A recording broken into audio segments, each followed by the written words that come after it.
Happening right now on Sports Extra, baseball is officially back. We're going to get you ready for everything Braves and opening day. Plus, the Hawks are still one of the hottest teams in the NBA. Can they continue their playoff push? And members from all 32 teams in the NFL were in Athens this week for Georgia's Pro Day. Who stood out?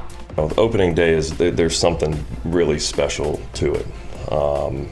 It's like the first day of school. It's very different than all the other ones. So I don't have no doubt. Us as a group, we could go as far as we want. But I feel great about where I'm at with them. It's kind of sad and happy for me because I see all these guys leaving that are really good players, and then also happy for them to be getting this opportunity. And they're excited for the opportunity in April for sure. Plus, March Madness didn't last very long for our local guys. So what exactly went wrong with our teams? It is a jam-packed show. As always, Sports Extra, it starts now.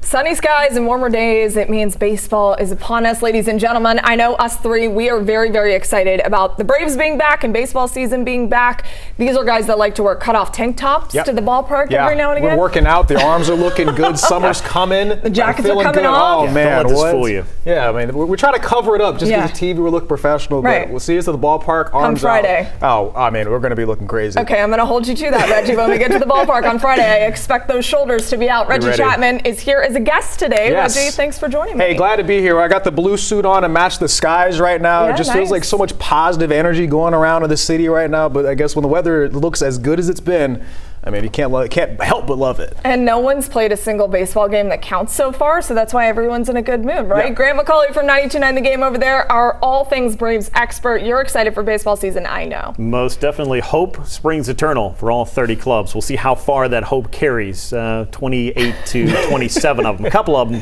should feel pretty darn good. As long as the Braves continue to stay healthy, I say continue. They've had a terrible offseason when it comes to injuries so far, but if they can stay healthy, I think they should be good. Now, they play the Royals on Friday. It's the first time these two teams have ever played each other on opening day, by the way, which is exciting. Grant, what do you feel like the Braves should look forward to, Braves fans should look forward to when it comes to the season? I think renewal is probably the word that you look at this time of year for a team that has had the expectations, number one, that the Braves have, but also the track record they do for making something of their season. I mean, 2025 was a departure, the likes of which we had not seen since the 2017 season. That was the last time they had a losing record, the last time they were on the outside looking in for the postseason, and I think that is something that with a new manager in place, a very much revamped coaching staff, and hopefully a healthy Braves club all combined to maybe get that taste out of their mouth as quickly as possible with a good start to the season. And I would categorize that as anything better than the first 7 games of last year. Yeah, for sure. And you saw that shot of Walt Weiss sitting there with Snit, and so now you know Walt Weiss taking over as the manager, so there is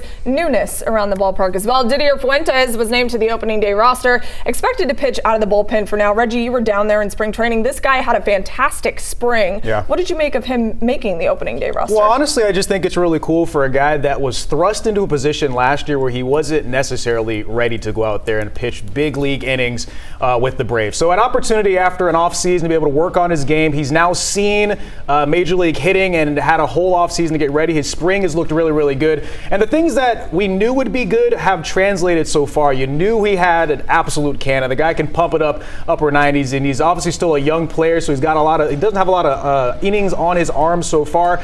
So he's a guy that I'm really excited to see. I don't want to say it's similar to Spencer Strider, obviously, but it's similar where you got a hard-throwing right-hander that's going to come out of the pen to begin the beginning of the season with the expectation that he could potentially make the starting rotation if everything goes right. Perhaps the best part about all of this, the translator for the Braves, Franco Garcia, has blonde hair right now, and so he was sneaking into the frame whenever he was talking to Didier, whenever he was told he's going to make the opening day roster. So I love that, Franco. Keep the look.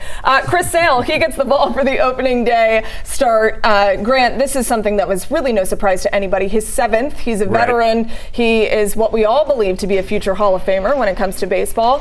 What do you like about the fact that Chris Sale is pitching at the caliber he is at this point in his career? I mean, you need somebody at the top of your rotation to set the tone, and Chris Sale has been that since he put on a Braves uniform. He's really been that since he debuted in Major League Baseball. He did it for the White Sox, he did it for the Red Sox, and won a World Series for them, closed one out, and he came over and did something for the Braves that he'd never done in a career that should end him up in Cooperstown, and that is win a Cy Young Award. So that's the kind of guy you need setting the tone. I think that it helps to have, as the Braves did for so many years, that friendly competition amongst their starters to kind of push one another to that next level.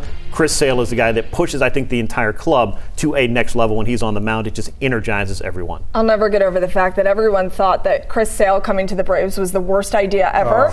Look what happened now. He's fantastic. I think it worked. Yeah, and just a little bit. Just a little. It's worked great. No, good for Chris for sure. All right, let's go for some predictions. It's very early. We got 162 to play, but we're going to tell you what we think the Braves are going to do. Reggie, I'll start with you. Give me your overall prediction of what their season will turn into, even when it comes to the postseason. Well, look, I'm somebody that feels really, really well or feels good about their health, and I'm hoping that they stay healthy. If they stay healthy, they've got the opportunity to do something really special. I think obviously the postseason is back on the idea. I think there's the potential for them to win the division once again, and I think they go at least to the second round of the postseason. So it'll be interesting to see just how far they go. But right now, as currently constructed, as a healthy team, I like how much potential. The ceiling is very high for this group if everything kind of comes together nicely. Grant, what about you? Yeah, I mean, I'd echo that. I put numbers on this. 90 and 72 was what I think that this Braves club is capable of doing.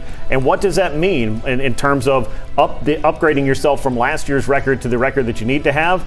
About one win every couple of weeks. That's really all it takes to go from a 75-76 win team to an 88-89-90 win team. And where will that get them? I think into the postseason, at least as a wild card. But I look at this division, and I'm not really ready to say that the Phillies, the Mets, or the Braves are head and shoulders above the next one. So we'll see. Are the Marlins going to be more competitive? Will the Nationals be a thorn in someone's side and cause a whole bunch of trouble? We'll find out. But I do think the Braves head back to the postseason, and they are going to win a postseason series for the first time since 2021. Which is hard to believe as well. I didn't talk to either one of these guys about this, but I will say I gave them 92 wins. I did have them winning the division. I saw some article putting the Mets as the division winners. We all know how that's going to pan out because that never works. And then I do think they are going to make it to the NLDS and eventually lose. Just as Reggie said, and Grant has alluded to this whole time, stay healthy. The Braves are going to be fine. I don't think anyone should hit the panic button on all of the offseason injuries so far. So we will see what happens with the Braves for sure.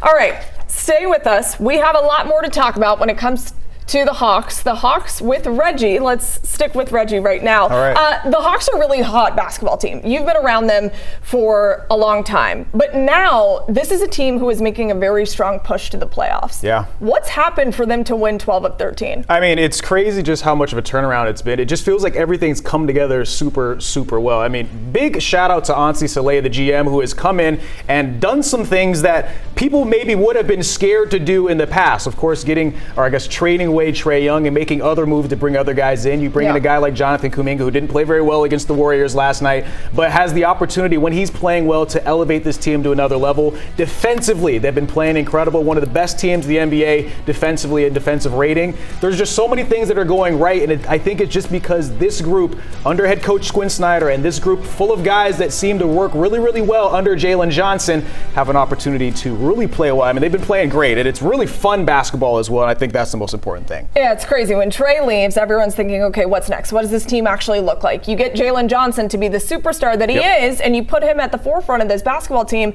and things are starting to take shape. So much so, they're in 6th place in the East, Reggie. They got 11 games to go. This looks like a basketball team who can actually make some noise for the first time since they made it to the Eastern Conference Finals. What's left for them? What's next? Well, look, like you said, big shout out to Jalen Johnson. I think when you build around him as your superstar player, it makes it a little easier because he's not a guy that necessarily he needs to have the basketball a high usage rate. Because Trae Young, basketball always had to be in his hands. He was shooting a lot of shots. He wasn't making a lot of them. And as he's aged, he hasn't aged greatly. So a lot of the speed he used to have just wasn't there. Jalen, still a young player, moves the ball well, passes the ball well, rebounds, can get you 20-plus points a night. And when guys like C.J. McCollum and Nikhil Alexander-Walker and even Dyson Daniels, who's had trouble shooting this year, are playing well around each other as guards, this is a group that is sneaky good and could potentially make a run, especially in the Eastern Conference that is great at the top, but once you get past the first 4 seeds, it's a little shaky. It's certainly something that I think everyone is very excited about because no one gave the Hawks any hope, especially when, like I said, Trey leaves. They're thinking, what happens next? Well, maybe we're talking about the playoffs. Reggie, great breakdown. Appreciate that. We'll be watching the Hawks for sure, but we also have to watch all things Georgia Bulldogs when it comes to their pro day, and we're going to be talking a little bit about the NCAA tournament. We got a new guest on the show. Stay with us. Welcome back, everybody. It was a very busy day for all things Georgia athletics, starting with Pro Day on Wednesday. We had it in Athens, and there were a lot of people there to watch those guys work out, including a longtime friend of mine. He is the senior writer for 24/7 Sports, covering all things Georgia, football, basketball, you name it. It is Benjamin Walk. Benjamin, Ben, whatever you want me to call you. I'm so glad that you're on the show for the first time. Welcome. I know, Maria. I feel like this is years in the making. I can't believe this is the first time, but I'm happy to be here. It's unbelievable. Him and I go back to our Alabama days, but we won't talk about Alabama today. We will talk about what happened in Athens on Wednesday. Ben, 32 NFL teams, all of them were there to watch everybody, including C.J. Allen, who did not work out at the Combine. He did go through position drills there in Athens, though, and truly he has been all over the place in mock drafts. What were your impressions of C.J. at Pro Day? He's been dealing with some injury-related things, which is why he elected not to participate at the Combine and save it for the Pro Day. And he's going to do a private Pro Day as well in Athens later on in the spring. There were a lot of people on social that were reacting to 1 or 2 clips suggesting that he wasn't moving very well, anything like that. I don't necessarily agree with those takes based on 5-10-second clips. What I can say is we were all there at media day when we're waiting on players to come and talk with us, and he was the last one to arrive to us, and the reason was every single NFL team wanted a chance to talk with him. I've heard that he's blown people away in those meetings, and I think ultimately they know what they're getting on the field and what that he is bringing from a knowledge standpoint into any locker room that he joins. I think is going to be his difference maker. I think he'll be flirting with first round opportunities, whether or not he actually gets into the first round or not. I think that will probably just depend. Is there one team out there that wants him? Yeah, that was actually my tweet that blew up, so sorry about that, CJ. But a lot of people did think that he looked a little stiff out there in Athens. We'll see what everyone else thinks in the NFL. You know, Pro Day is always an opportunity for these guys to boost their draft stock, sometimes hurt it, but there were some players that did impress a lot of these NFL teams out there. Who impressed you on Wednesday? Well, Oscar Delp was the one guy, and we heard from him. He didn't go as far to say that he was angry about how things played out at the NFL Combine, but you could tell he was a little peeved that he didn't have the opportunity to show what he could do when he went out to Indianapolis. And so for him, Pro Day was huge because he needed to prove to these NFL teams, my foot's not an issue. I can jump. I can run. I do look natural catching the football. And he checked all those boxes. I mean, he was the best vertical leap of anybody that was there on that Pro Day, 38.5 inches. He only ends up running 1 40-yard dash, which typically guys are running 2, but he runs so well on that first run, 4.47. He says, I don't need to do another one. I was standing around a couple NFL scouts as that was happening, and they all exchanged some looks saying, all right, we've got something here. And so it was a big day for him, I think, to quell any of the injury concerns, but also just show to some of these NFL guys, like, I'm a freak athlete. Like, I can do some of these things, and sometimes that gets lost in the shuffle at Georgia because there's so many freak athletes. But he had a really, really good day at Pro Day. Man, for a guy as big as he is, he moves so efficiently, and I think that that's attractive to a lot of NFL teams. We keep talking about the first round. How many of these Georgia guys do you think actually have a chance at going in the first round? I think Monroe Freeling's the lock, and I think he solidified that with everything that he did in Pro Day and at the Combine. The question becomes C.J. Allen, and while there might be some concerns a little bit about his mobility and what he's able to do in coverage, and like you mentioned, it's a deep linebacker class and it's not a highly drafted position, he'll probably slip out of the first round just because of those conversations. But all it takes is a team like the Patriots or the Chiefs or someone late in the first round town that says we're not concerned about those things because our roster is already in a healthy place, and they go add somebody that is just a brilliant defensive mind onto their roster, I could see it going either way, but I think it's probably ends up just being Monroe Freeling and CJ's early second round. Kirby Smart had unbelievable things to say about both of those players. All right, let's switch to basketball for a second. Georgia men's hoops, everybody has very high hopes for them heading into the NCAA tournament. In fact, a lot of people thought they could make some noise. Instead, they get blown out by St. Louis. Never had a chance in that game. What happened there? I don't think anybody has a clear answer for what happened. It's such a bummer. I mean, you don't make the tournament for so long, and you haven't made the tournament this century back-to-back years, and then you do. So there is a sense of accomplishment there, what you've been able to do going from a 6-win season in Tom Crean's last year to what Mike White has been able to establish. But then you look at what they've done in the tournament. They've lost both SEC tournament games the last 2 years. They've gotten blown out in both of the NCAA tournament games the last 2 years. It's hard to be optimistic about that. I mean, I think what I make of it is St. Louis was ready to play. They played great team basketball. Georgia, for lack of a better term, looked like they kind of showed up to YMCA and were just playing a little bit of me-ball, and they weren't ready to be there. Someone that passes the test and did this season was the Kennesaw State Owls. They had such a good year despite so many things not going their way. How hard do you think it's going to be to keep Antoine Petway from taking another job outside of Kennesaw? It's tough. I mean, these guys that are at these mid-major programs, you got to jump on your opportunity when you get it. I think he'll probably see another year at Kennesaw State, but if he makes the tournament, you eventually are going to have some big-time program that's going to jump in. And of course, with his ties to the state of Alabama, I think you maybe wonder about Alabama if Nate Oates is never not there. Maybe Auburn if Stephen Pearl doesn't end up working out there, that there's some opportunity for maybe a team in that state to jump over and get him. But I know that there will be a lot of people in the state of Georgia that might be looking for him to come a little bit east as well in the event that he makes the tournament 3 years in a row. I got a feeling that Antoine Petway is going to have his pick here in the coming years for sure. He's unbelievable. I think the world of him. Ben, I think the world of you as well. Thank you so much for joining me. Awesome, Maria. I think the world of you as well. All right, guys, we'll be right back. All right, Grant standing here, which means Grant's Game Changers. I wish I had it on the board, but you do have Grant's picture that he took. We'll be there. Okay, good. It's the beginning of baseball season, which means that we're going to break down all of the guys that you should pay attention to throughout the year, starting with your first game changer should be who and why. Well, if we start these things off in non-batting order. Nice. Do we need two orders? We do need two orders. Well, how about a guy that can really affect the order in a way that the Braves very much need? Because one of the things that we didn't have last year was a healthy Austin Riley, really a healthy Braves club if we want to waste a little bit more time. But for Austin Riley, he's a 35-homer, 100 RBI potential bat. He was a 6+ WAR third baseman for 3 consecutive years. Then 2024 happened. He had a broken wrist, broken hand, and then last year he had the double surgery for sports hernia. So he has been through a lot, but when he is right, this is a guy who can drive this lineup in ways that it really has sorely missed that kind of production the last couple of years. So he needs to be doing his thing, but there are other components in the lineup that need to be doing their thing if we're talking about health and productivity. And he's rocking a new hairstyle. Can we say that? We can say that. It's not one that I can pull off other than the beard, but hey, you know, while you've got it, you may as well take advantage of it. Good for Austin Riley, that is for sure. Okay, when you think about the World Baseball Classic, one guy on the Braves roster comes to mind. There's a couple, but the guy that won it, Ronald Acuna Jr., he's a game changer for you. Why? He is, because Ronald, to me, is the straw that stirs the drink. He's back in his prototypical leadoff spot, which is where I think he belongs, because it plugs him into the game immediately. It allows him to make an impact immediately. It also allows for the Braves to give their best player the most chances to affect the game. And Ronald Acuna Jr.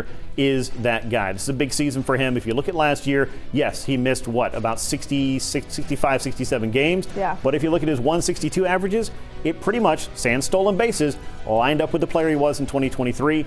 That's the player they need. He said he's 200%. We're going to find out very soon if 200% means Ronald Acuna Jr. is running wild on the base paths and doing all the other stuff he can do. When Ronald Acuna Jr. says 200%, I think the baseball world should be very scared. Yeah. I like it too. As long as he can stay healthy, we like the idea of Ronald Acuna Jr. always. And then your next game changer is a guy who just exploded onto the scene last year. You want him to continue more of that, I'm sure. Drake Baldwin, why? No doubt about it. And when I look at what Drake Baldwin is capable of, and I was looking at the way the Braves could best construct their lineup, I just kept thinking, I want to get him more plate appearances. Yeah. And it looks like Walt Weiss is of a very similar mind. This is a guy that I think profiles to hit at or near the top of the order, along with Ronald Acuna Jr. If you got Ronald 1, Drake 2, he had 274 with 19 homers and 80 runs knocked in last year.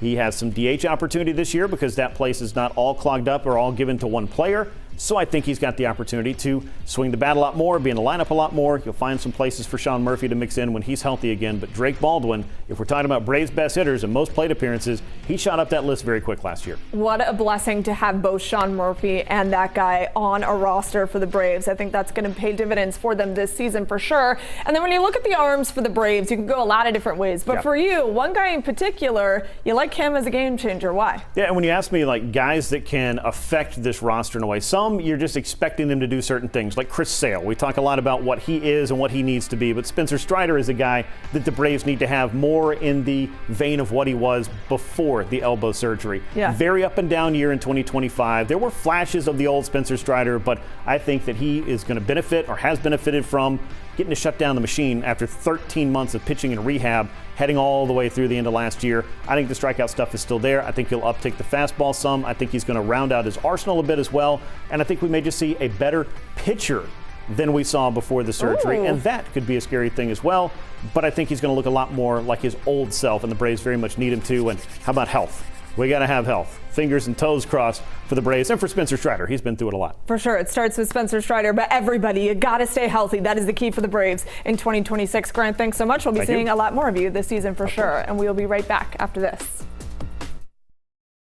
For tonight's Maria's Minute, let's dive into the quarterback conversation for the Falcons. It's the 5th straight season that we've actually had to have this discussion. And just when you thought this was Michael Penix Jr.'s job after he returns from his ACL injury, they went out and signed a veteran, Tua Tagovailoa. General Manager Ian Cunningham said Penix and Tagovailoa will be competing for the starting job. Despite the fact that this new regime has zero allegiance to MPX, I still think it does behoove them to see if the organization's most recent first-round QB can give you a future at the position. However, Tua, at this very moment, he is healthier than Michael. Tua is also walking into the most talented offense he's ever been a part of in his pro career so far. Tua is also looking for an opportunity to prove to people his 2023 Pro Bowl year wasn't a fluke. But as far as who will trot out there week 1, well, it largely hinges on Penix's health and his recovery. Guys, thanks for watching each and every Sunday. Have a wonderful week, and I'll see you at the ballpark.